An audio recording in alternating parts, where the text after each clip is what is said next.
Ja siin ma just Ekkega rääkisime siin, et millised emotsioonid sellega kaasas käivad, et kuidas sul selle autoga on, et kas see on sinu jaoks ka mingi selline mälestuste ja emotsioonide selline väike hoidla või ta on siis pigem suhtud sellesse rohkem kui sellisesse tehnilisse seiklusesse, tihti ka ilmselt peavallu. Kuidas sulle tunded on selle suhtes? Eks ta selles mõttes on ikka need emotsioonid ja mälestused, mis selle autoga kaasa on tulnud, on päris äge olnud. Et ütleme niimoodi, et ikkagi Riia etapid ja need seiklused, mis meil on olnud, et kuigi see auto on tekitanud selle viimase 4-5-6 kuuga ikka korralikult peavalu, on jällegi selline mälestused, millest nagu saab kinni hoida ja kunagi oma lapselastele siis rääkida, et missuguste vormelitega Eestis kunagi sõideti ja mis nendega tehtud sai. Et selles mõttes on see, et ta on osa ikkagi nagu sellest, on ikkagi osa sellest mälestusest jääb ka, et kahju on, et kui ära läheb, aga elu on siuke.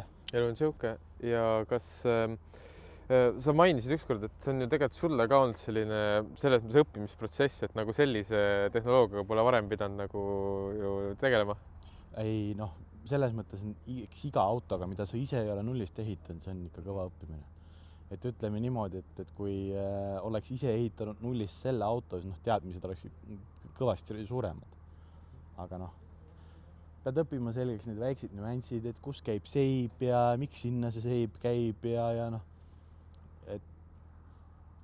mõtlen, mida rohkem ma õppisin selle autoga, seda rohkem targemaks sain ja eks ma olen tänulik selle kõike teadmiste eest, et ma olen see inimene, kes õpib kõige kiiremini ikka läbi nagu siis praktika, et mitte nagu teooria. Räägime veel sellest nagu autost, et tegu on ajaloolise autoga, ta oli vist 4. raam, kui ma õigesti mäletan, 4. raam, jah.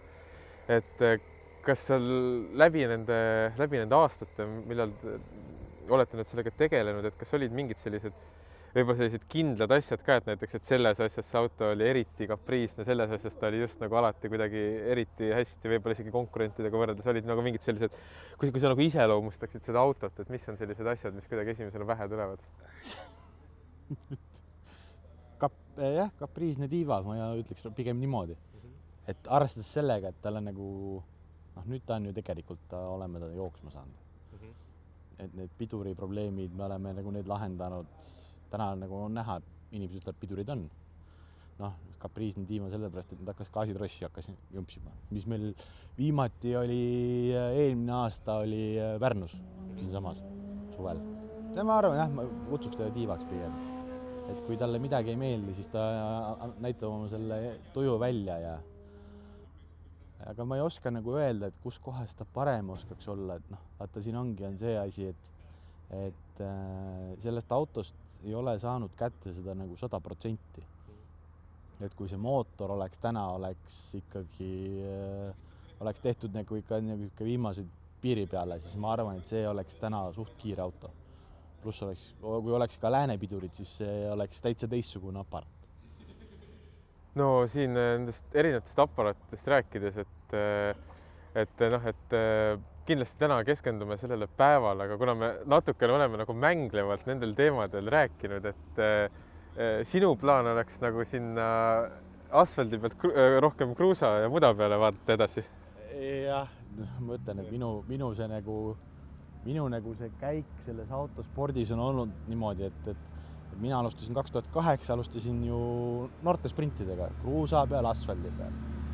Ma saan aru, et tegelikult täna on see ringrada näge, aga lihtsalt on see, et ma tahaks Ekkel näidata ka, et mis see nagu ralli endast kujutab. Et see õhkkond, mis sinna kõik, see vaev ja asi, mis sinna taha läheb. Alustades nagu siis rajadokumente väljavõtmise, raja kirjutamisega, ajakontrollpunktid.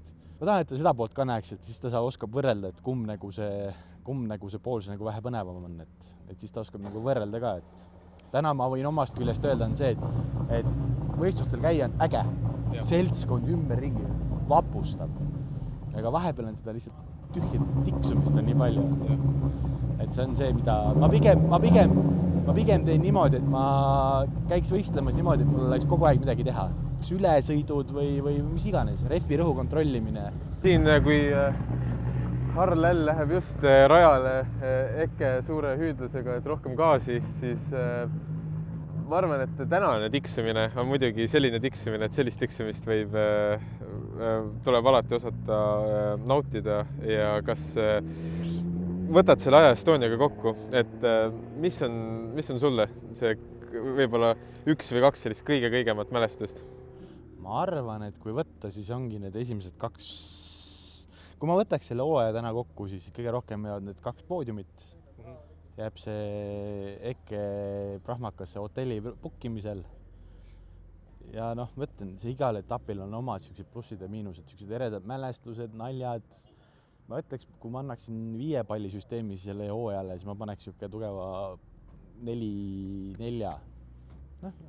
Oleks neid tehnilisi probleeme vähem olnud, siis ma arvan, et oleks täitsa selle tubli 5 hinde ära panna. Noh, meie jaoks alati kõik tegevused teega on 10-5, nii et aitäh, Simo! Aitäh!